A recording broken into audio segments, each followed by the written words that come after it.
Take it away, Terry. You're muted as well. Yep, but sometimes I gotta hit it a couple times. Hi, good evening. Please be aware that the first hour and a half of this meeting will be recorded so that we can put it on our website and podcast. We record in audio only. Feel free to use the podcast on our website along with your big book as a resource if you miss the study portion of the meeting. The study portion is also listed on the website, so you can follow along. And in accordance yeah, go ahead. Okay. In accordance with our group conscience, on October 16, 2023, we will also be posting our podcast on YouTube. We feel that this is an effective way to carry our message to those seeking recovery in Alcoholics Anonymous. Keep going. Oh, okay. Tonight's recap will start on page 54 and end on page 55. And our study tonight will start on page 55 and end on, I think, I just put it in the chat. Okay, I had it all written up, but I didn't put where. It's probably on 57 or Okay. 56. It's on 55. Okay, Yep. So the recap 52 to 54, and the study is page 54 to 55. Thank you, Terry. And Kat, I didn't get anybody to do this. When it comes time, will you do that in the book for us? It's going to be page 61, paragraph 2, the one sentence starting with, "Is he not really?" Okay.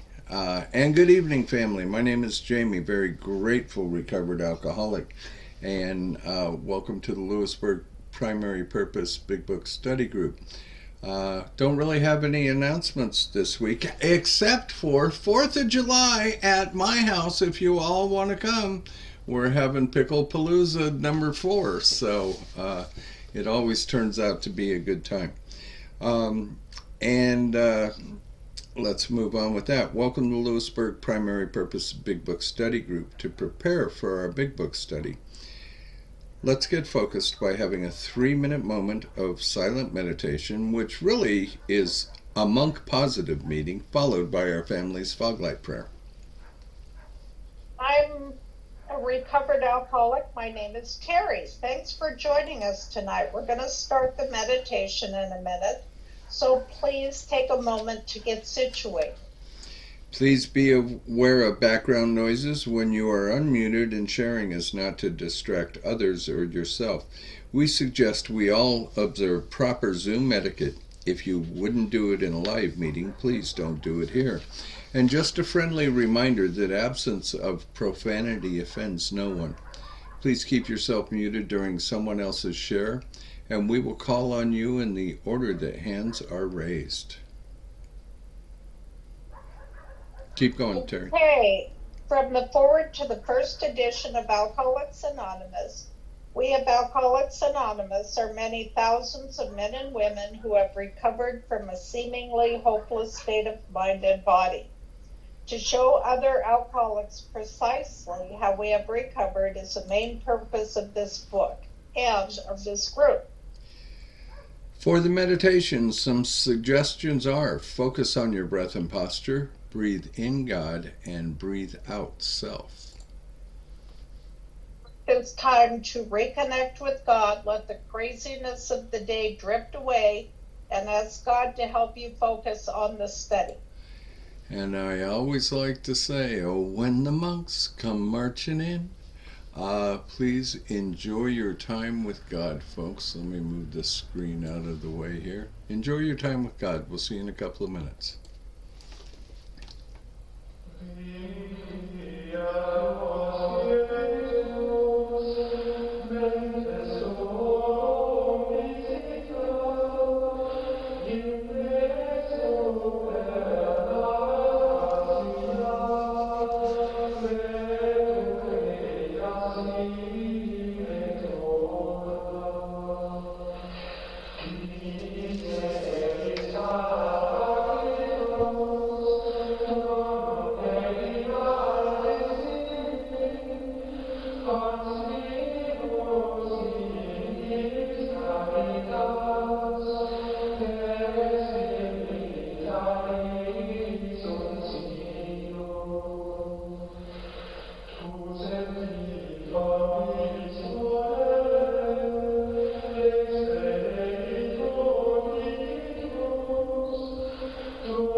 And if you would like to join us in our family's foglight prayer, it's on your screen in front of you.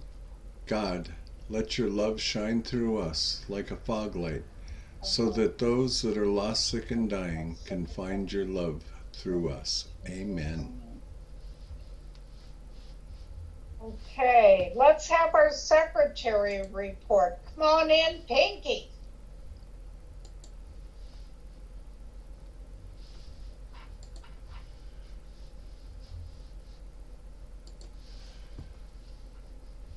Good evening, everyone. My name is Alyssa, your recovered secretary for this evening. I'm working on it. I just pulled them all up, and I lost my secretary's report. Okay, you pull it back up. I'll take care of Chips. Okay. All right. I've asked Carol. Miss Carol to read our recovered statement. We read this notice to explain why many people in this group identify as recovered rather than recovering, and what it exactly means to be recovered. Take it away, Miss Carol. Thank you. I'm Carolyn, an alcoholic, recovered. We are not cured of alcoholism, recovered but not cured. That presents a conflict to some alcoholics. If we were cured, we would be able to drink responsibly. No, we are not cured. The allergic reaction to alcohol will remain with us for a lifetime. But we have been restored to sanity. That was the problem. The main problem of the alcoholic centers in his mind rather than in the body. Page 23. We are now sane where alcohol is concerned. Consequently, we have recovered. Thank you. Thank you for joining us tonight. We meet every Tuesday starting at 5:30 p.m. Central Time with the Durable Fellowship Cage, where we chatted for an hour before the start of the meeting. Feel free to bring side dishes to share with the buzzards. Our Big Book study starts promptly at 6:30 p.m. Central Time, and we ask that you be courteous and ready to begin at the sound of the foghorn. We take our Big Book study seriously. Because of this, chat will be disabled during the study. In the 1940s, when the only elements to sobriety were God, a Big Book, and one recovered alcoholic working with an untreated alcoholic, the success rate was as follows. From the foreword to the second edition of Alcoholics Anonymous, page XX, of alcoholics who came to AA and really tried, 50% got sober at once and remained that way. 25% sobered up after some relapses, and the remainder, those who stayed on with AA, showed improvement. Can we have a show of hands for the people joining us for the first time? We have Carol and Doreen. Welcome, ladies. Wonderful to have you with us tonight. Welcome. And those recovered alcoholics, these are your potential sponsors. We have celebrations this evening. Jamie is going to pull up the chips. And first off, who could possibly have 62, 63 days, something like that? No one but a pickled cat. Congratulations, cat. Welcome home. And we have one more. We have one more. And Jim has 90 days. Congratulations, Jim. Glad Thank you. 60 and 90 days. Congrats. Does anybody else have a celebration we don't know about? If so, I'll go hunt up a chip. I got 4 months last week. I have 128 days today. Well, hang on one second now. Yeah, you might be able to come up with one. Hey, you just never know what I am 4 capable of. months. Hang on. There we go. So, Lisa. Yay, Lisa. Okay. Congratulations, my friends. Thank you. Right. If anyone should require a big book of your own, we have large print editions available that can be sent to you by buzzard mail. Delivery time questionable. Please remember to practice our seventh tradition by donating to the group address, Venmo, or PayPal posted in the chat. And on the screen, our suggestion is to purchase a copy of the big book and take an untreated alcoholic through the program of recovery. Please visit our website posted in the chat. Thank you and see you next week. Pinky and Carol, thank you so much for your service tonight, ladies, and congratulations to Pickled Cat and Jim. And moving along. From Chapter 2, There is a Solution. The tremendous fact for every one of us is that we have discovered a common solution. We have a way out on which we can absolutely agree and upon which we can join in brotherly and harmonious action. This is the great news this book carries to those who suffer from alcoholism.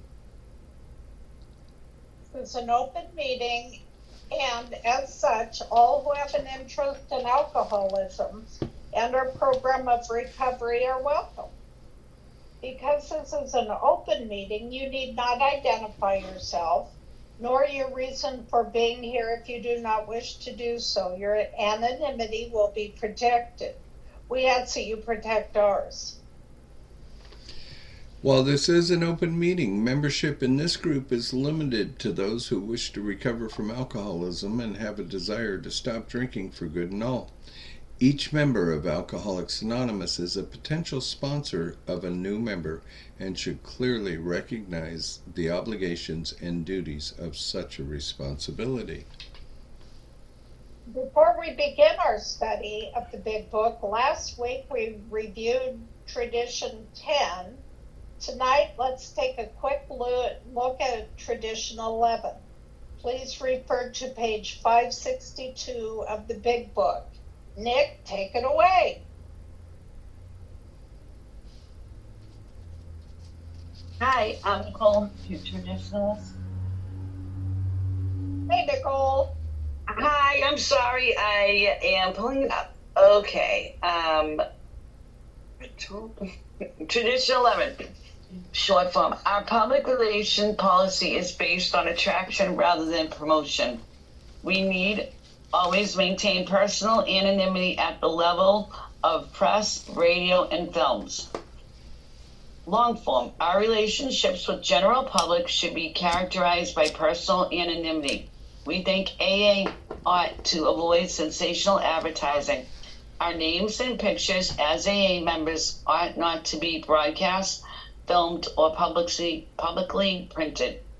Our public relations should be guided by the principle of attraction rather than promotion. There is never a need to praise ourselves. We feel it better to let our friends recommend us. It is not beneficial to publicize AA in the media because it then can become too commercial and may stray away from our spiritual program. Various avenues like money, advertising, etc. can make us seem more like a business and not a life of spiritual principles. We don't go out publicly and announce how good AA is. We show how it works from one person to another. We never announce how great we are or how great AA is.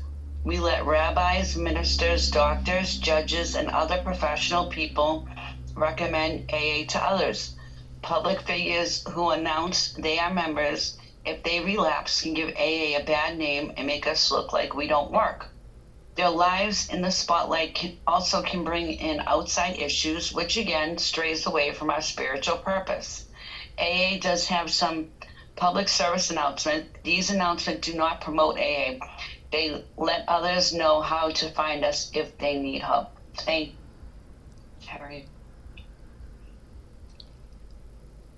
Is that it, Thanks, Nicole? Nicole. Thank you, Nicole. Well done. Well done. And now it's time for our weekly installment of That Ain't in the Book. We hear a lot of things said in meetings that can't be reconciled with the program as described in the Big Book of Alcoholics Anonymous. What follows is one of the things we often hear, and also what the Big Book actually has to say on the subject. Here's one of those things that we often hear in meetings. I'm a people pleaser. I need to learn to take care of myself. And Pickled Cat is going to come in and tell us what the book has to say about it on page 61. You're muted, Cat.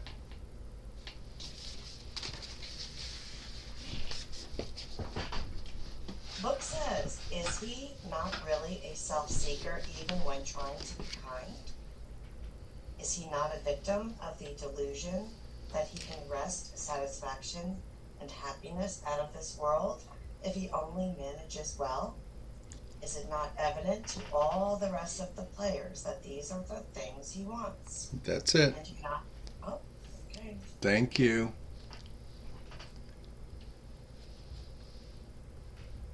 Okay, as we study, please make use of pens, highlighters, and rulers so you can share this experience with another alcoholic. Jim's got it.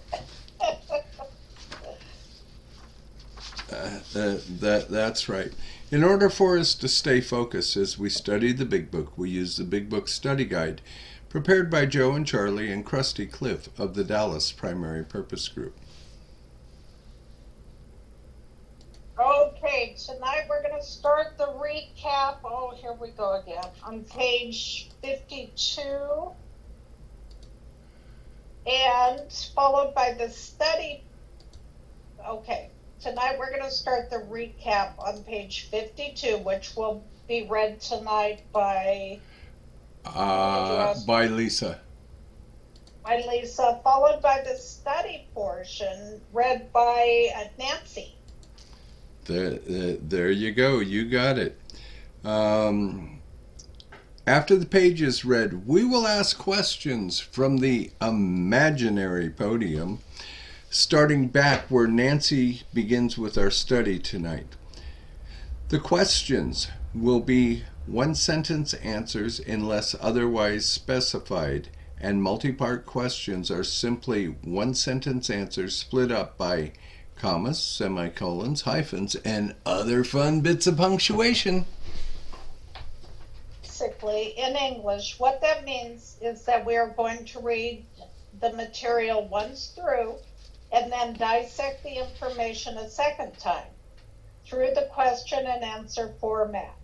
Notice how the language in the questions gives us a new light in which to consider the study material. This is important because hearing the question and rereading the content offers a definite way of comprehending the material studied. After we have completed the study, we open up for comment, questions, observations based on what was just read. If you have spiritual experience with this information, you are free to share. Please keep your share on topic and under 5 minutes. At the 5-minute mark, you may hear a timer beep, or I might hold up a really cool looking dog to let you know your time's up. However, Big Book study is not therapy. Should you begin sharing on topics which are more appropriately discussed in a different setting, like your sponsor, please do not be offended when we cut the conversation short and send the buzzards nipping at your heels. For that purpose, we have fellowship meetings before and after our study time. You can never go wrong by commenting on the pages studied, which brings us to the words of one of our co-founders of Alcoholics Anonymous. Sobriety, freedom from alcohol, through the teaching and practice of the 12 steps, is the sole purpose of any Alcoholics Anonymous group. Terry, you want me to take this part? Absolutely. Hi family, my name's Jamie, very grateful, recovered alcoholic. We didn't just wake up this morning and say we're going to study pages 52 through 55 today. This is a 94-week book study from the title page to the end. And originally this book study started here in my house with 12 other alcoholics. COVID hit, and the rest is history. We eventually went virtual or hybrid for a while, but eventually went 100% virtual. And we start out at the title page of the book, where the very first promise in our big book is the story of how many thousands of men and women who have recovered from alcoholism. From there, we move through the entire study through the question format, like we're going to do tonight, and the answers come directly out of the book. We don't have to imagine anything. We don't have to go to a new source. It's all directly out of the big book. We spend a few weeks going through the preface and the forewords, and then we move into the doctor's opinion, and we've got almost 8 weeks in the doctor's opinion, 8 weeks in Bill's story, and we do it all by line, just the way we do it tonight. And the classic 12-step that comes to us through Bill's story from Bill himself, and then we move into there is a solution. Tells me two really important things, especially on page 17, that they have given us a fellowship, and that's what we are here. But that alone by itself would not be enough. They also gave us a spiritual solution for our disease, alcoholism. From there's a solution, we move into more about alcoholism, which is all about untreated alcoholism and the mental obsession. That's all that chapter is about. From that chapter, we move into what's one of the greatest pieces of literature on the planet, I believe, the chapter to the agnostic. And what the chapter to the agnostic does for me, whether I do believe, whether I don't believe, whether I don't know that I believe, it gives me a pathway to let go of old ideas and old beliefs and open my heart and mind to new ideas and new beliefs. And that's the chapter that we're in tonight. From there we go into Chapter 5, how it works. And Chapter 5, while it gives us a presentation of all of the 12 steps, it really only tells us how to do two things, how to take steps 3 and 4. It gives us the prayers that we'll use, the actions that we'll take, and the promises that will result from the prayers and actions. From there we move into Chapter 6, more about into action. And in just 16 short pages, we take a journey through 7 steps in just 16 pages. And then, of course, from there we go into the chapter of working with others. Anybody ever have a sponsor tell you to get on your hands and knees and push a peanut down the middle of the highway? You know, it doesn't tell us to do that in that chapter, but it gives me great guidelines for sponsorship and how to work with other alcoholics and their families. From there we go ahead and we move into the last chapters of to the wives, to the family afterward, and to the employers. And all of these chapters are about me living and working a program in my life and helping my family to heal. And it also shows that it's a program for them if they want it. Once we're done with that, we go ahead and we wrap it up with a vision for you. After that, we're not quite done yet. We go into Dr. Bob's Nightmare, and we spend a few weeks through the question format on Dr. Bob's Nightmare. And we also go to the traditions and do a couple of weeks on the traditions through the question format. We also, through the book study, we visit the spiritual experience, where it denotes with the asterisks 3 times. But the final week, week number 94 of the book study, we go to the spiritual experience and do it one more time as a standalone meeting. And then we circle back around. This is our 4th year doing this, and it is our 3rd season, and as a result we have the podcast and the website and also YouTube as a casting platform now. So don't let the word recording scare you, because nobody can see your face but me or who's here, because we record in audio only. And we do that to protect everyone's name. If you don't want to use your name, it's fine. You know, you can speak in a foreign language. We're good with that. We're alcoholic. As long as you're speaking alcoholic, we'll understand that. So thank you. Terry, you want to do that last bit? Yep. Before we start the recap, we'll need 5 or 6 virtual hands raised if you would like to be one of our answer readers. Please be aware that the first hour and a half of this meeting will be recorded, so we can put it on our website and our YouTube channel. So we got 1, 2, we need some more. I got 2 people with hands up. You might get 2 more tonight. 3. I got 3 hands. You got 4. You got 4. I got 4. Okay. You got 5.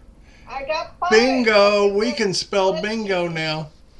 Okay, thank you everybody for the hand raise. Thank you. Okay. And Lisa, would you like to go ahead and come in and read last week's recap of, and for those of you joining us for the first time, this is what we studied last week, and we're just recapping it. Absolutely.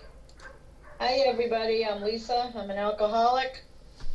The Wright brothers, almost childish faith that they could build a machine which would fly was the mainspring of their accomplishment. Without that, nothing could have happened. We agnostics and atheists were sticking to the idea that self-sufficiency would solve our problems. When others showed us that God sufficiency worked with them, we began to feel like those who had insisted the Wrights would never fly. Logic is great stuff. We liked it. We still like it. It is not by chance we were given the power to reason, to examine the evidence of our senses, and to draw conclusions. This is one of man's magnificent attributes. We agnostically inclined would not feel satisfied with a proposal which does not lend itself to reasonable approach and interpretation. Hence, we are at pains to tell why we think our present faith is reasonable, why we think it more sane and logical to believe than not to believe, why we say our former thinking was soft and mushy when we threw up our hands in doubt and said, we don't know. When we became alcoholics, crushed by a self-imposed crisis, we could not postpone or evade. We had to fearlessly face the proposition that either God is everything or else he is nothing. God either is or he isn't. What was our choice to be? Arrived at this point, we were squarely confronted with the question of faith. We couldn't duck the issue. Some of us had already walked far over the bridge of reason toward the desired shore of faith. The outlines and the promise of the new land had brought luster to tired eyes and fresh courage to flagging spirits. Friendly hands had stretched out in welcome. We were grateful that reason had brought us so far, but somehow we couldn't quite step ashore. Perhaps we had been leaning too heavily on reason that last mile, and we did not like to lose our support. That was natural, but let us think a little more closely. Without knowing it, we had not been brought to where we stood by a certain kind of faith, had we not been brought to where we stood by a certain kind of faith. For did we not believe in our own reasoning? Did we not have confidence in our ability to think? What was that but a sort of faith? Yes, we had been faithful, abjectly faithful to the God of reason. So, in one way or another, we discovered that faith had been involved all the time. Thank you so much, Lisa. Very grateful for you. And Nancy is going to come in and read tonight's study portion. Nancy Alcoholic, we found too that we had been worshippers. What a state of mental display that used to bring on. We had not variously worshipped people, sentiment, things, money, and ourselves. And then, with a better motive, had we not worshipfully beheld the sunset, the sea, or a flower? Who of us had not loved something or somebody? How much did he feel? How much did this experience, this love, this worship have to do with the pure reason? Little or nothing, we saw at last. Were not these things the tissue out of which our lives were constructed? Did not these feelings, after all, determine the course of our existence? It was impossible to say we had no capacity for faith, or love, or worship. In one form or another, we had been living by faith and little else. Imagine life without faith. Were nothing left but pure reason, it wouldn't be life. But we believed in life, of course we did. We could not prove life in the sense that you can prove a straight line is the shortest distance between 2 points. Yet, there it was. Could we still say the whole thing was nothing but a mass of electrons created out of nothing, meaning nothing, whirling onto the destiny of nothingness? Of course we couldn't. The electrons themselves serve more intelligence than that. At least, so the chemist said. Hence, we saw that reason isn't everything.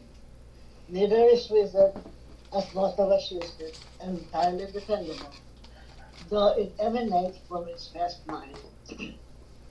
What about people who proved that man could never fly? Yet, we had been seeing another kind of life, a spiritual liberation from this world. People who rose above their problems. They said God made these things possible, and we only smiled. We had seen the spiritual release, but life to tell ourselves it wasn't true. Actually, we were fooling ourselves, for deep down in every man, woman, and child is the fundamental idea of God. It may be obscured by calamity, by pop, by worship of other things, but in some form or other, it is there. For faith in a power greater than ourselves, and miraculous demonstrations of the power in human lives are facts as old as man himself. We finally saw that faith in some kind of God was a part of our makeup, just as much as the feeling we had for a friend. Sometimes we had to search fearlessly, but he was there. He was as much a fact as we were. We found the great reality deep down within us. In the life analysis, it is only there that he may be found. It was stored with us. We can only clear the ground a bit. If your testimony helps sweep away the prejudice, enable you to think honestly, encourage you, encourages you to search diligently within yourself, then, if you wish, you can join us on the broad highway. With this attitude, you cannot fail. The consciousness of your belief is sure to come to you. Thank you. Thank you so much, Nancy. And now, folks, we are going right back to where Nancy started tonight. I'll be asking questions. The answers will be coming directly out of the book. And Pickle Chips will be coming in with about 2 or 3 comments in between questions as well. Jim, you had your hand up earlier. Did you drop it intentionally, or do you want to be in? No, I want to be in on it. Okay, so very good, thank you. So our batting order tonight is going to be Nancy, Linda, Pickled Cat, Lisa, and Jim. And so, Nancy, the first question is coming to you right where you started, starting with had we.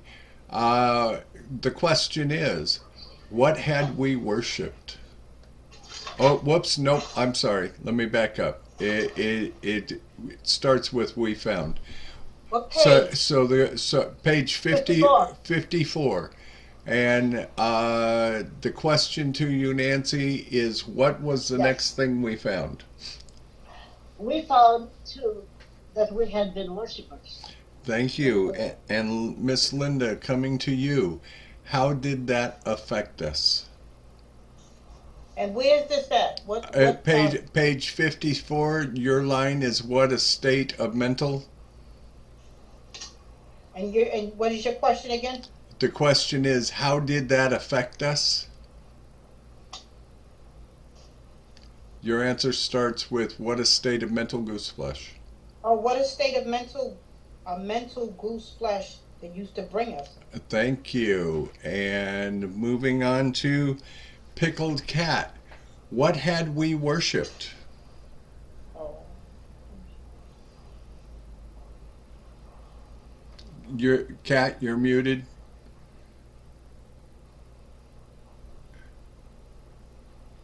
Everybody who's reading, just leave yourselves unmuted. Okay, I'll come back to the question. What had we worshipped? Had we not variously worshipped people, sentiment, things, money, and ourselves? Thank you very much. And Lisa, what feeling did we sometimes feel when we observed some of God's handiwork? And then, with a better motive, had we not worshipfully beheld the sunset, the sea, or a flower? Thank you. And Jim, coming to you, sir. What was the next thing we learned? Who of us had not loved something or somebody? Thank you. Nancy, coming right back to you. What proved to be more powerful than our power of reasoning? 2 sentences, please. How much did these feelings, these loves, these worships have to do with pure reason? Little or nothing, we saw at last. And to have a comment, when you found yourself in trouble based on decisions you made, were those decisions based on good judgment or emotions? Emotions every time. Miss Linda, on what were our lives constructed? Were not, excuse me. Yep. Were not these things the tissue out of which our lives were constructed. Thank you. And Pickled Cat, coming back to you. Did acting on our feelings really shape our existence? Did not these feelings, after all, determine the course of our existence? Thank you. And Lisa, after reviewing the truth, what could we not say? It was impossible to say we had no capacity for faith or love or worship. Thank you. And Jim, coming to you, sir. On what had we and do we live by? In one form or another, we had been living by faith and little else. Thank you. Nancy, coming right back to you, my friend. What would life be without faith? 2 sentences, please.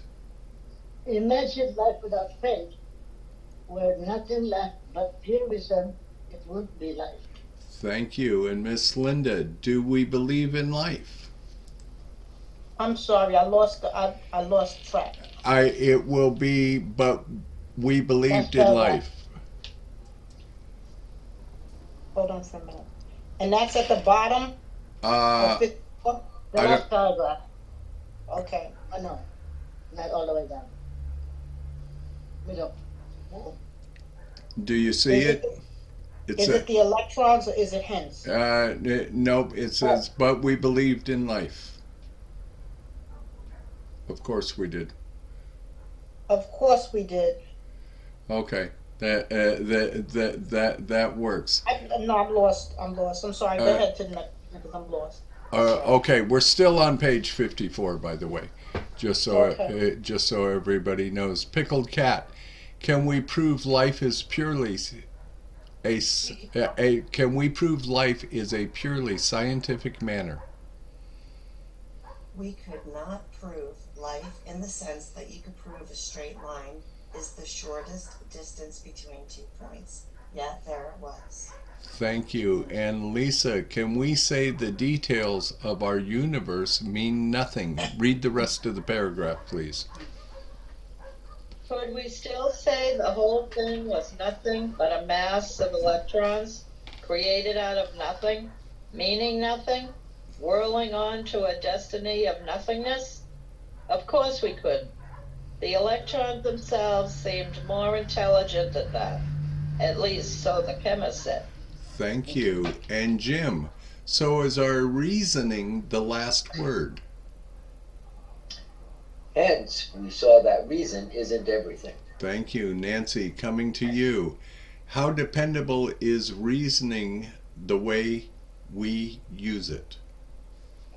Neither is reason, as most of us use it, entirely dependable, though it emanates from our best mind. Thank you. And Miss Linda, top of page 55. How reliable was the best reasoning regarding man's ability to fly? What about people who proved that man could never fly? Thank you very much. And Pickled Cat, what kind of flight did we see in the Fellowship of Alcoholics Anonymous? Yet we had been seeing another kind of flight, a spiritual liberation from this world, people who rose above their problems. Thank you. And Lisa, 2-part question. Boy, you're hitting all the big numbers tonight. A, what did they say made it possible? And B, did we feel a little pity for the poor misguided souls? They said God made these things possible, and we only smiled. Thank you. And Jim, what did our sense of reasoning tell us? We had seen spiritual release, but like to tell ourselves it wasn't true. Thank you so much. Nancy, coming back to you. Why were we fooling ourselves? Actually, we were fooling ourselves, for deep down in every man, woman, and child is the fundamental idea of God. Thank you. Miss Linda, how is that really hidden sometimes?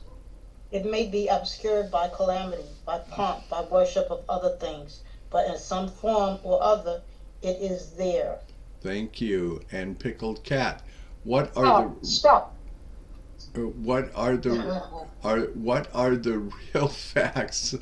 Hey, we have animals and kids and all kinds of stuff here. We are a family friendly place. Pickled Cat, what are the real facts which are as old as the history of mankind? Or faith in a power greater than ourselves, and miraculous demonstrations of that power in human lives are facts as old as man himself. Thank you. And Lisa, what do we finally come to see? We finally saw that faith in some kind of God was a part of our makeup, just as much as the feeling we had for a friend. Thank you. Jim, coming to you, sir. Must we search for him? Sometimes we had to search fearlessly, but he was there. Thank you. Nancy, coming back to you. What is as much a fact as we are? He was as much a fact as we were. Thank you. And Miss Linda, where in the human life may he be found? We found the great reality deep down within us. Thank you. Okay, they're coming in with another comment. Is it possible that God knew we wouldn't know where to look for him, so he removed the need to search? Imagine that. Let's see, who did I end with? Who had I think Nancy, it's coming back to you. Where is the only place we may come to know God? 2 sentences. In the last analysis, it is only there that he may be found. He was so with us. Thank He you. was so with us. Thank you. Miss Linda, we can only do a bit of what? We can only clear the ground a bit. Thank you. Pickled Cat, if you can believe our stories, you will be able to do what? If our testimony helps sweep away prejudice, enables you to think honestly, encourages you to search diligently within yourself, then, if you wish, you can join us on the broad highway. Thank you. And Lisa, you get the final question of the night. You've just hit the jackpot on all of these. What promise comes with this attitude? 2 sentences, please. With this attitude, you cannot fail. The consciousness of your belief is sure to come to you. Excellent, ladies and gentlemen. Thank you so much. Greatly appreciated. Everybody can go ahead and remute themselves, and I'll lower your hands, and then the meeting is now open for sharing questions, comments, observations, spiritual experiences. We want to hear what you have to say. Please share your experience, strength, and hope with us. It's the dental chair. Linda, hi. Thanks. Linda's coming to give me the first shot of Novocaine here. Okay, when I read these paragraphs, these couple of pages, it talks a lot about faith. You know, how strong is your faith? What do you believe? You can believe that maybe there can be a cure for cancer, but you believe in that. But do you believe in God? Do you believe that God is bigger than your problems? Do you believe that in all your affairs you're supposed to bring him first? Do you believe that a power greater than yourself can restore you to sanity? Do you believe everything else? You were trusting everything else. You know, when you were short, you had a trust in your mind when you got to the liquor store that, yeah, you were still going to get your liquor. You had that faith and that trust. But now that you're sober, how strong is your faith now? You know, what kind of God are you believing in? You know, it's either God is everything or God is nothing. You know, and God is the Alpha and the Omega. And God is everything for me. I remember one time, you want to talk about spiritual experience. I was going through a very tough time in my life. I was very confused. I was in AA and I was 20-something years so, but things just, you know, things was just not going well. It just was not going well. And no fault of my own, you know, no fault of my own. And I still had to be responsible and do the things that I know I had to do and stay sober, but it was just really tough. And One person told me, they said, in the morning when you pray, sit down and meditate and talk to God and just give everything. Give him all your pain, give him all your frustrations, give him all your fears, give him all your doubts. And I looked at them and they said, you're not bothering God. You're not bothering God, and God is never too busy to hear you. And they were like, God's bigger than your problems. Just go ahead and do that. They told me, just do that in the morning time. And so one morning I put it off, but that day that I did do it, I put my hands out and I breathed in and I breathed out, and I said something, a couple of things to God, you know what I'm going through. And all those things that she told me to give to God, I said it, and I said it out loud. And I put my hands out and I breathed in. And I don't know what it was, I don't know where it came from, but I felt this surge go through me, from my stomach all the way up to my throat. And it was a very strong, it was so strong. It was too strong. It might have given me a heart attack.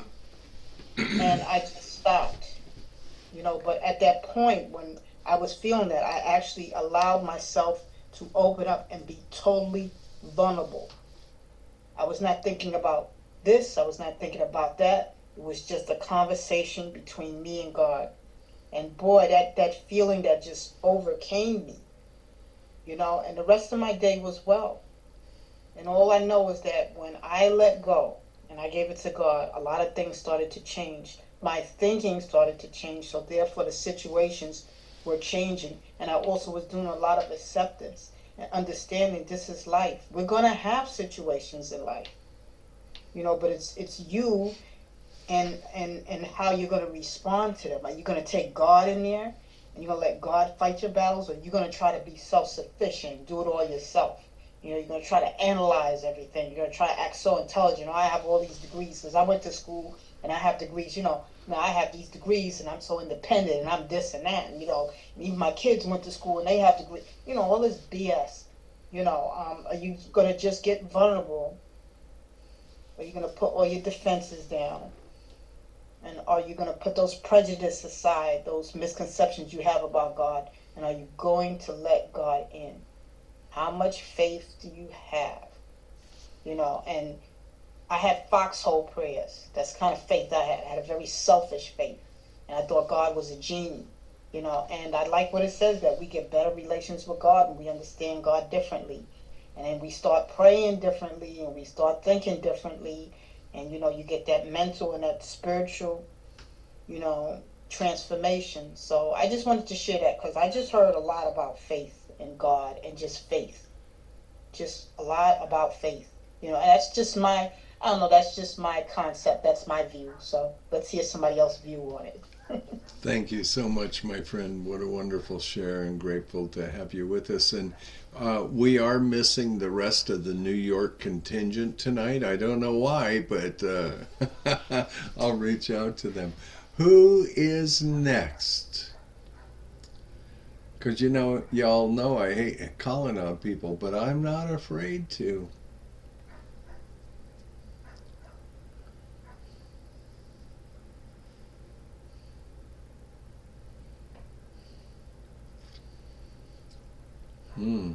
The second moment of meditation. Doreen, would you like to share with us tonight? Thank you, Jamie. Yeah, I would. It's wonderful to be here. Thank you so much for having me. I am thrilled to learn new things always.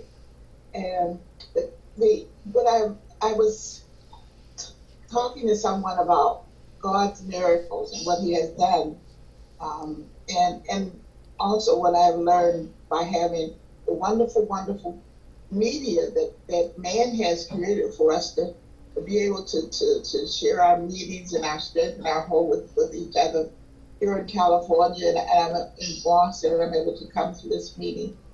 I'm excited about that, I'm excited when I learn something about God, something new.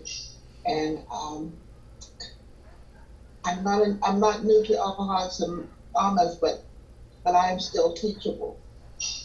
I can still learn. I know that I was talking about, we were talking about the Israelites in the desert, and how that they wanted God to do something for them all the time. And he did. He wanted food, and he said the manna. And I said, what is the manna? What is it? And someone told me that maybe it was like a cornbread or some kind of a meal. And someone said to me, what was bird poop? I don't, that's the conversations I had with my friend. I don't know what it was, but they were able to eat it. They were able to be nourished, in the desert where there wasn't any Stop and Shop or Kroger's or Amazon. They were able to, God provided for them. And he also provided for them a lamb. And this lamb was Jesus Christ. And I believe that. I believe that story. I believe everything that I have learned because of the things that we have today.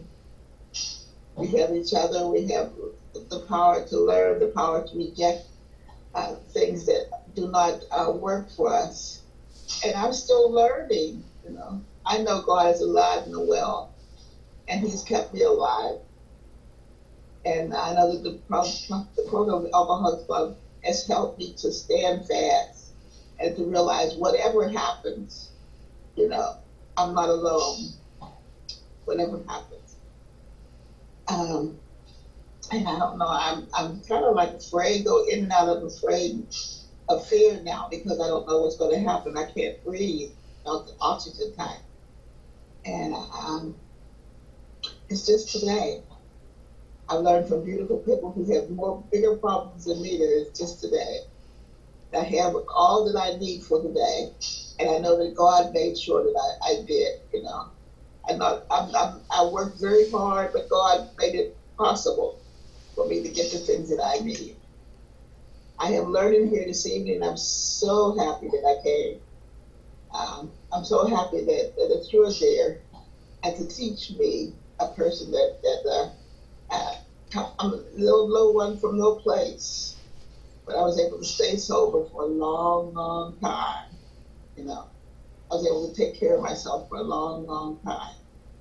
And I do appreciate God in my life. And I want to thank you for allowing me to share. Doreen, love you to the moon, my friend. Love you to the moon. I'm taking your lines here. It's a joy to have you, my friend, and I certainly hope that you will come back and join us. Carol, would you like to come in and share with us tonight? I will. Good.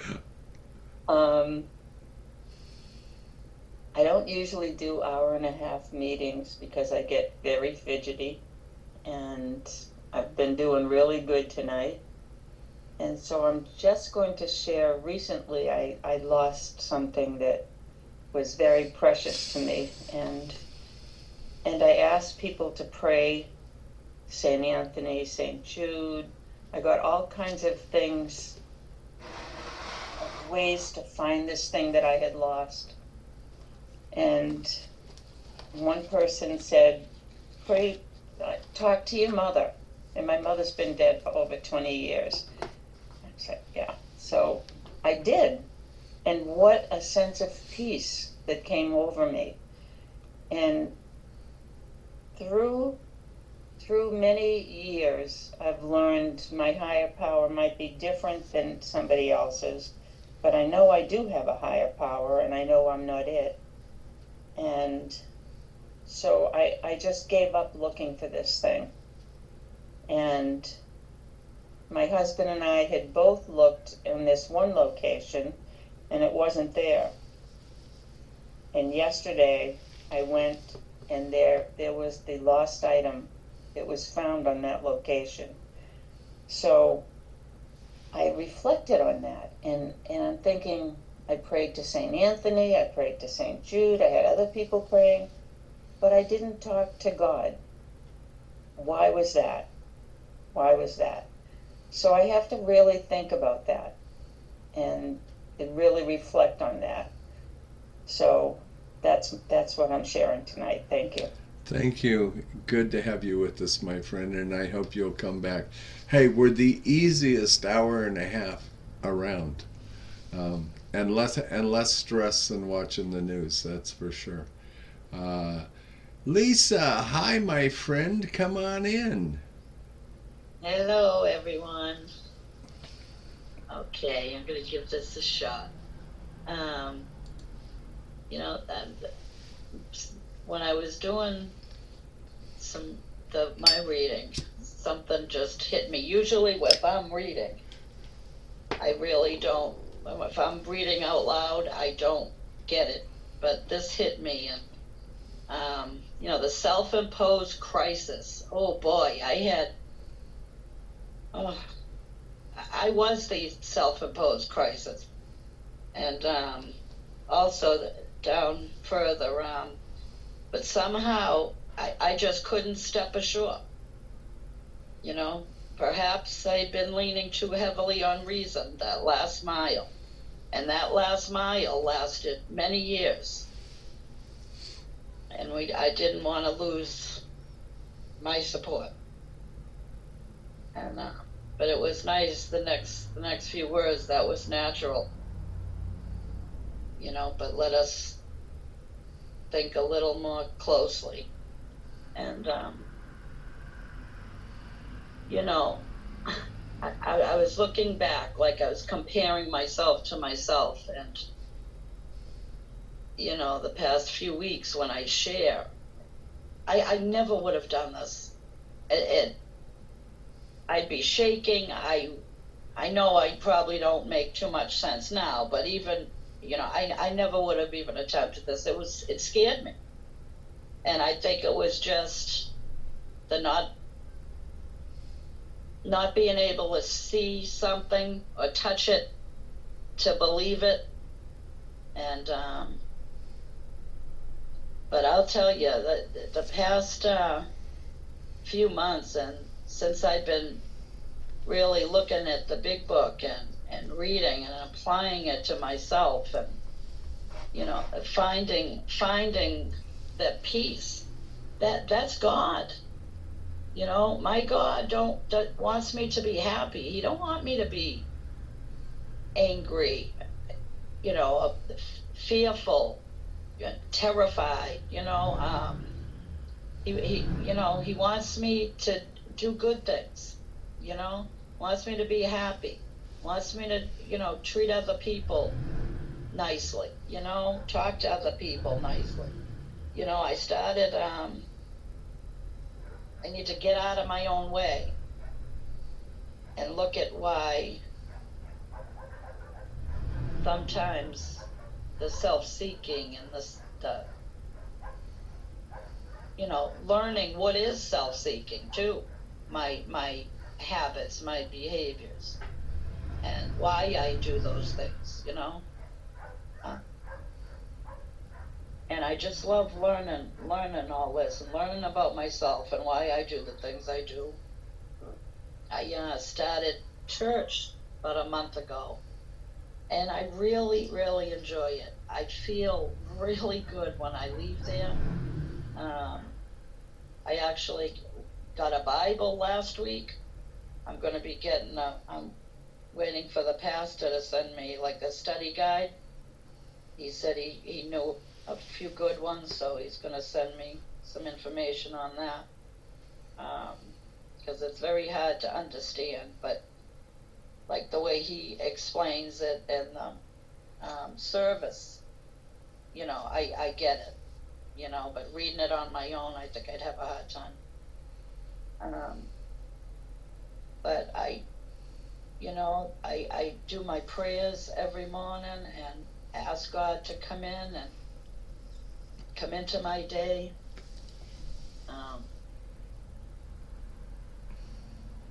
You know, to help me stay focused on myself. That's a big thing. I've always done it, looking other places, you know, and it's in here. I know, you know, when I'm off, I'm not with God. I'm in my self-will.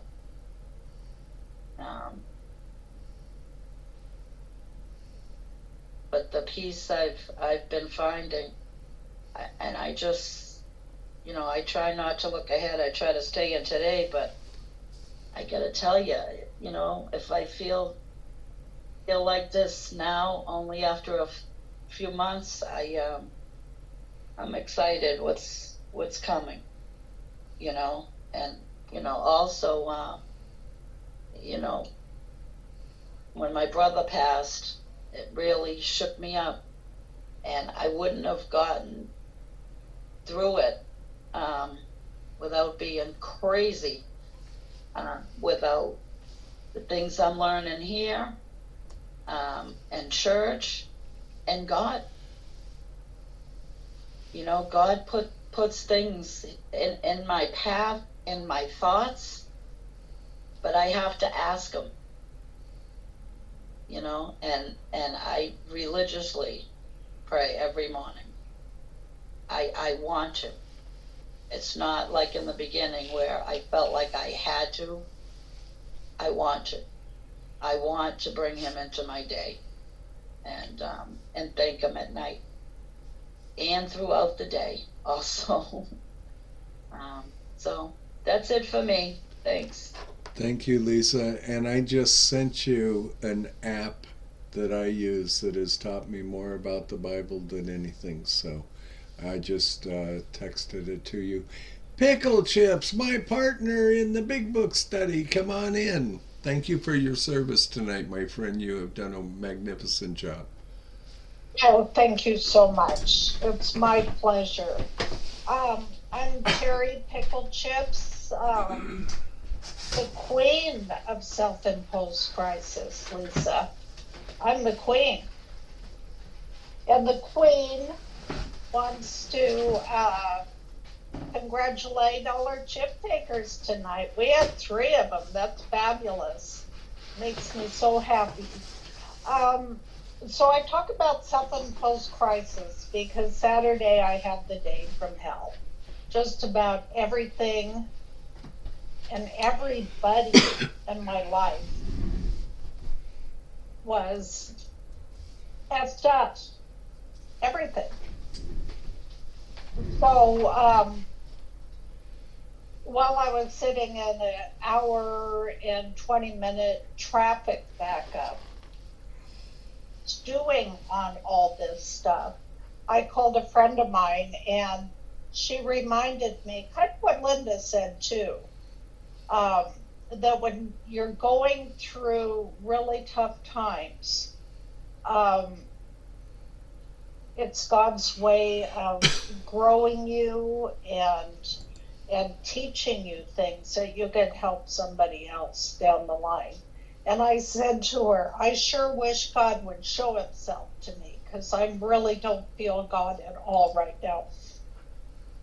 Soon as it came out of my mouth, to the right were acres of yellow mustard, which I know it's a weed and you might not have it where you live, but there were acres of brilliant yellow flowers that just make me euphoric. And only God would know that, to place that right at that instant when I was questioning that I didn't feel God near. Mind you, it still took several hours for me to turn it over and give it to God, because God knows my heart. And if others want to be cruel to me, then that's his battle to fight, not mine, because I can't win. And I did also speak to another friend of mine in the afternoon, and expectations kind of got in the way because I expected this person to listen and empathize. Well, I didn't get that. I got kind of what we say in AA, don't shoot the wounded. Well, that's exactly what happened. And she said to me something like, she said, you always just want to turn it over to God. She said, how's that working for you? And you know what? I didn't defend God. I just ended the conversation, and I let her say that. So that's her saying that got me on my knees when I hung up the phone. It made me turn it all over to God. I'll show her what's working for her. But you know what? I woke up feeling better. I woke up out of the anger that was in my life. And I woke up feeling peaceful and that God's got this. God's gonna fight my battles. You know, and I felt like saying, hit me with your best shot. And that's what I kind of wanted, you know, so that God could take care of it. And so anyway, I have been better, and tonight's reading was exactly what I wanted to hear.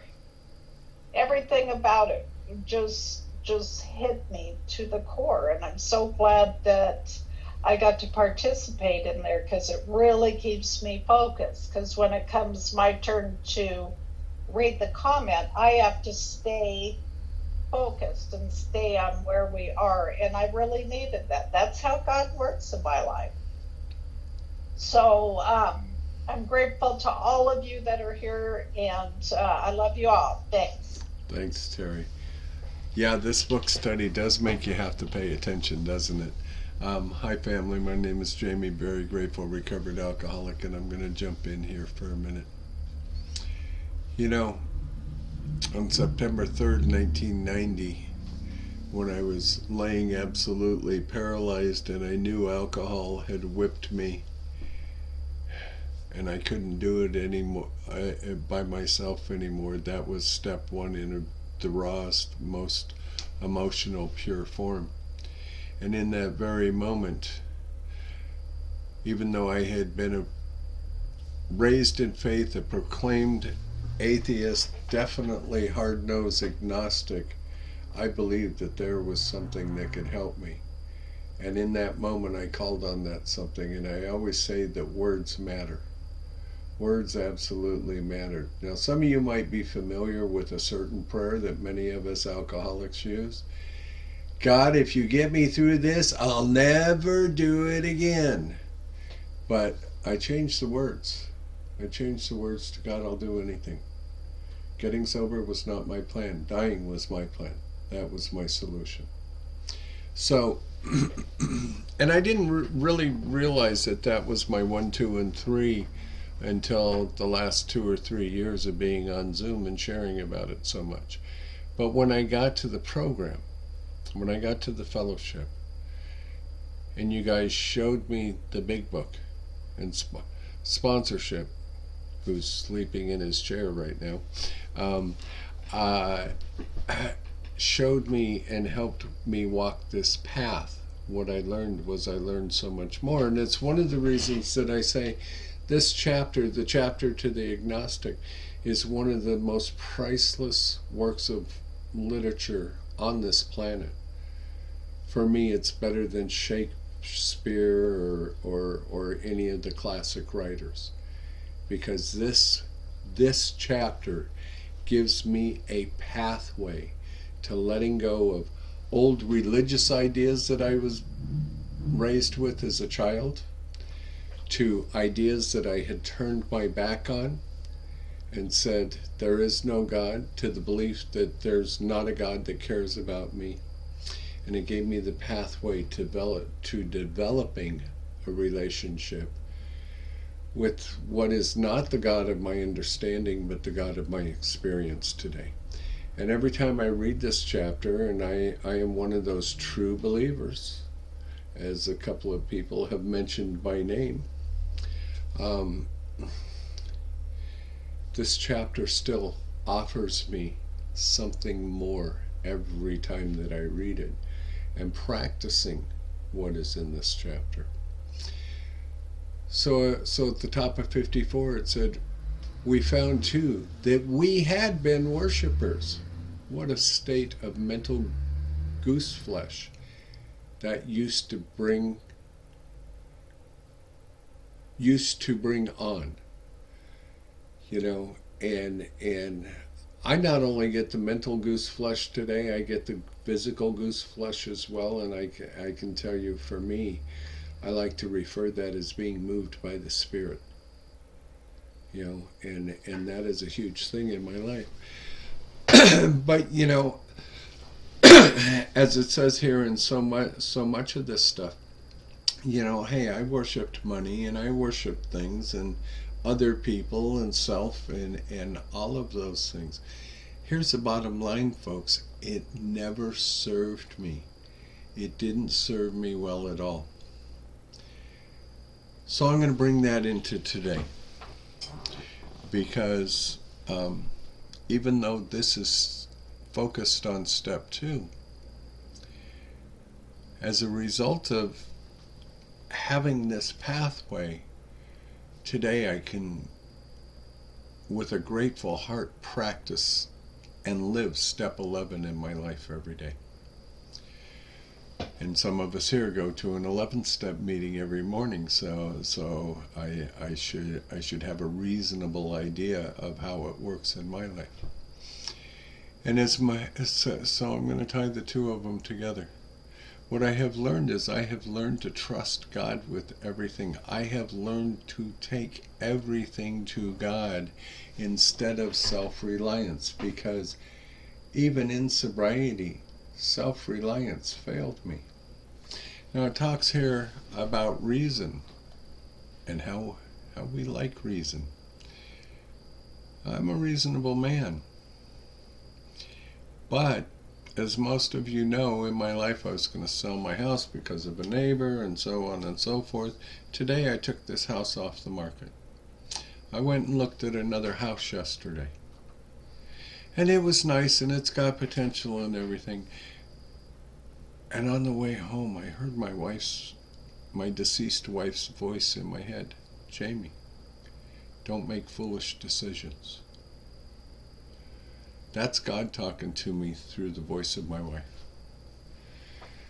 And I came here and I sat here in this house and I looked around and I prayed and I continued to ask God what I have the last couple of months is to guide me and to show me the pathway. And people don't want to pay the money this house is worth and blah, blah, blah, all of the stuff, right? But as I sat here yesterday and as I walked that other place, I came home and I sat here and I said, this is where I belong. Now God will go with me anywhere that I live. But God brought me here to this house for a reason. And this house fits me like a great Wells Lamont glove that you have been digging ditches with, and it gets all sweaty, and when you pull it off and you put it back on and it's all dried out, it has taken the form of your hand. And that's how this house fits me. That's how my God fits me as well. Because my God is no longer out there. Sure, he's the creator of the universe and everything. But my God is deep within inside of me. That moves me emotionally. So as I sat here and I crunched numbers and so on and so forth, reason kicks in. Oh, I like the other place. But practical reason kicks in. I'm not pushing 40, I'm pushing 70. 70 is not a good time in my life to go a couple of $100,000 in debt and have bad debt chasing good debt, right? Because I don't owe much on this place. And I got okay with it. So I took it off the house this morning. Now, those of you who know, this neighbor has been quite the wild child. And he's doing some work out in the back. A little while ago, some tractor work in its floodplain, and he's modifying the ditch, and he wants to take one of the trees out that the buzzards live in, but it's his tree. I can't do anything about it. But I'm out there looking just to make sure they're not messing with my property line. And we have a conversation. And it was nice. And it was polite. And what occurs to me is this is a 20-something loose cannon wild child. And maybe the reason God has me staying here is because one day I may in part be the one carrying the message to him. Just never know. And I don't question what God does in my life today. Every day I always say, Father, I trust you no matter what. Please just show me the pathway. And that is huge in my life. Absolutely huge. And what it has done is, through what is chaos around me, I still get to stay at peace within me. And it's all because of that God, and that God has brought me through death of a mother, death of my wife. God bless him, death of Rick. Some of us know Rick. My spiritual soulmate. And yet God doesn't give me anything that he hasn't already prepared me for. And that's the miracle of all of it. Now, 2 days from now, this kid could act like a complete jerk again and be pulling guns on all the neighbors and all of that stuff. But I know that I have, and I said today, thank you, Father, for giving me the spiritual tools to be able to stay centered. And I couldn't do it without this chapter. I could not have ever gotten where I have in sobriety without this chapter. And it's a blessing. And I love you all, and I am grateful for you all. And Pickled Cat, I'd like to know, has God worked in your life in the last 63 days? I just had to do that, didn't I?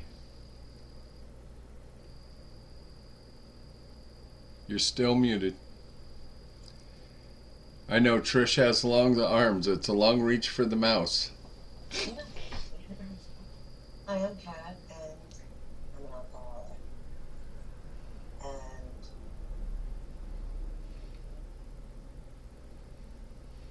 yes, I'm with you, Lisa. You know, if things continue the way they've been going, I am just totally gonna ride this train because, yeah, my life has changed like 100% since 60 some odd days ago. I just had 60 days on Saturday, as you heard, and it's an absolute miracle.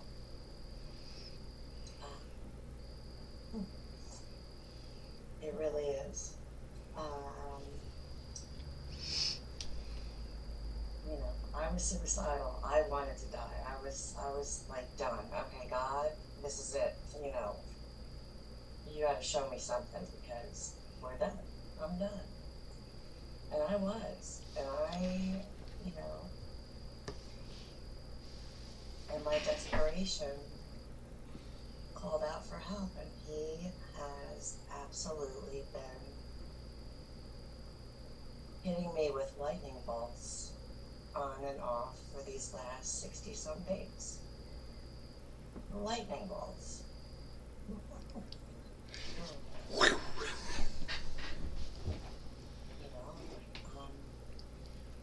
I'm moving. I got a new job. I'm happy. so many things have changed. I have people in my life that really care about me. I don't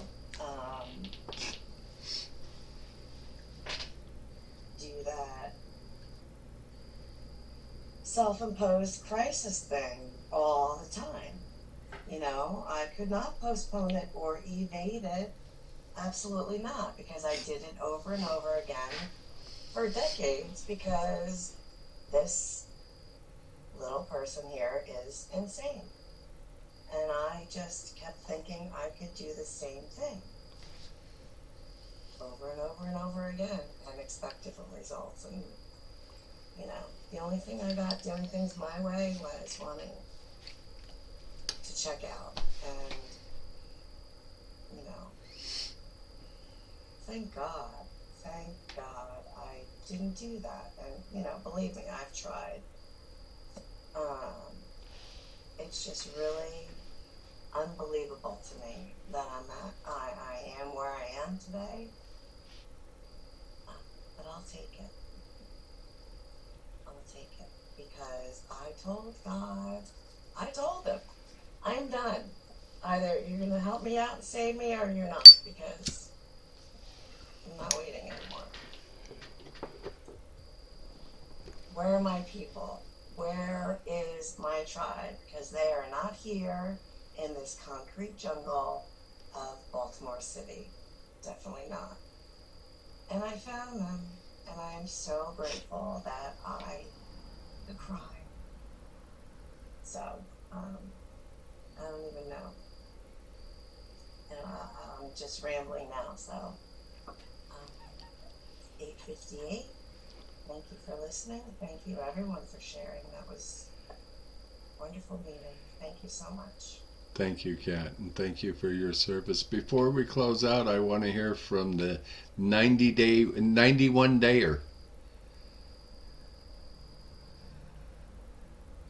Yeah, that's you. You gotta unmute. Read my lips, Jim. I'm having a little trouble with my bandwidth here, so I'm like a second behind everybody here. But yeah, you know, a lot of the things you said, Jamie, you know, they apply to me also. A lot of things everybody has said, because you know, in the past, yeah, I had faith in a higher power, but I had faith that this higher power helped me to do my will, that it would give me all the things I wanted if I just tried hard enough. I didn't have to do the right things. I just had to try hard enough. I had to strive and strive, you know. Yeah, had we not variously worshipped people, sentiment, things, money, and ourselves, ultimately those are the things I worshiped, because those are the things I was looking for in life. And I wanted to be sober. And I wanted to use my will to get sober. I wanted to be the one responsible for all these wonderful things that were going to happen in my life. And I knew they were going to happen if I just tried hard enough. Ask God, help me to do my will.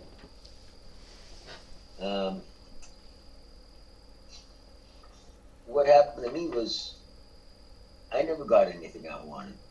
What I got was sicker and sicker. I got sad, I got angry, depressed. I became more and more self-centered. I was driving people out of my life. I was hurting people. Just doing all the wrong things and just hurting. I was killing myself. And so I asked myself, well, you know, why is this happening? Why am I sad? Why am I depressed? Why am I sick? Why are these things I want not coming through? And I thought about it, and what I thought was God was using these things, my sickness, my alcoholism, my self-centeredness, my depression, all of these things he was using as tools to try to fix me. But I wasn't letting him fix me. I was refusing to let him fix me. And he kept trying to show me that you're not doing the right thing. This is what you need to do. You should be doing the opposite. So finally, God had to use a hammer on me. He had to pull out the big guns, use a hammer on me, and bring me so close to death that I had no choice. It was either to start believing in God and doing His will and letting Him have His way to fix me, or to die an alcoholic death. And I honestly believe today that if I were to continue on the path that I was on, I would be dead now. This is a life and death thing for me. I know it is. And I'm terrified to go and drink again. But I have to say I was terrified to go and drink again.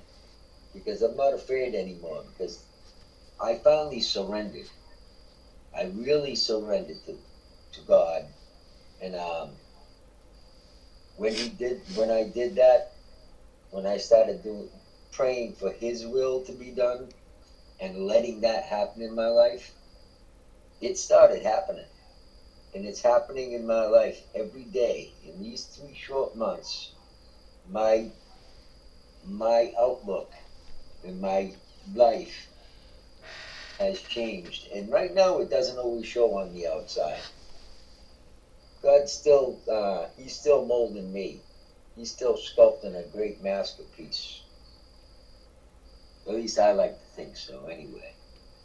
But I honestly believe that as long as I stay on this path, I keep praying for God's will and surrendering to Him and not trying to make things happen the way I want them to anymore. They just happen. Every day I'm getting more and more of what I need in my life and what I want. Things are getting better slowly but surely. And it's all because I surrendered my will and started to try my best to do God's will. And that's where I'm at today. Thanks, guys. Thank you, Jim. I want to point out a spiritual significance in something that you just said, because I know who your higher power is and who your belief is in. Isn't it interesting? Jesus was a carpenter. You're a carpenter. He had to beat you with a hammer to get you to see. And you referenced the great sculpture. You are still being molded on the potter's wheel. Isn't that a beautiful thing? Thank you for sharing, and congratulations. It certainly is, Jamie. And yes, Jesus was a carpenter, and look what they did to him. Yeah, hey, I'm in line, but I'm not worthy of being crucified, okay? Because I'm not the one who offers grace. Pickle Chips, would you like to read us out, and then we can stick around for anybody else who wants to share? Absolutely. Okay. Our book is meant to be suggestive only. We realize we know only a little. God will constantly disclose more to you and to us. Ask Him in your morning meditation what you could do each day for the man who is still sick. The answers will come at your own houses in order. But obviously, you cannot transmit something you haven't got. See to it that your relationship with Him is right, and great events will come to pass for you and countless others. This is a great pact for us. Abandon yourself to God as you understand God. Admit your faults to Him and to your fellows. Clear away the wreckage of your past. Give freely of what you find and join us. We shall be with you in the fellowship of the Spirit, and you will surely meet some of us as you trudge the road of happy destiny. May God bless you and keep you until then. Okay, now, if there's anybody new here tonight, I don't think there is. Nope, there's nobody new. We're gonna link our hands to, oh, look at this, a little hand showed up on my screen. That's weird. We're gonna hold hands virtually. If you would like to join us, first, a moment of meditation to those who still suffer from this horrible disease in and out of these rooms. I know people in these rooms that are still suffering. So if we could just have a moment of silence, followed by the Lord's Prayer.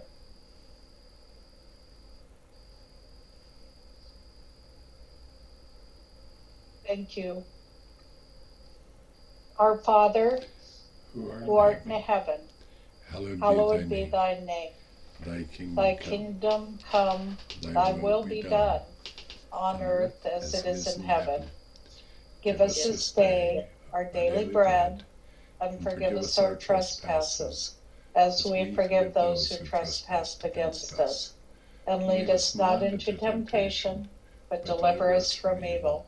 For thine is the kingdom, and the power, and the glory, forever and ever. Amen. Thank you all. Thank you, folks. And I'm stopping the recording. We know some of you everyone. have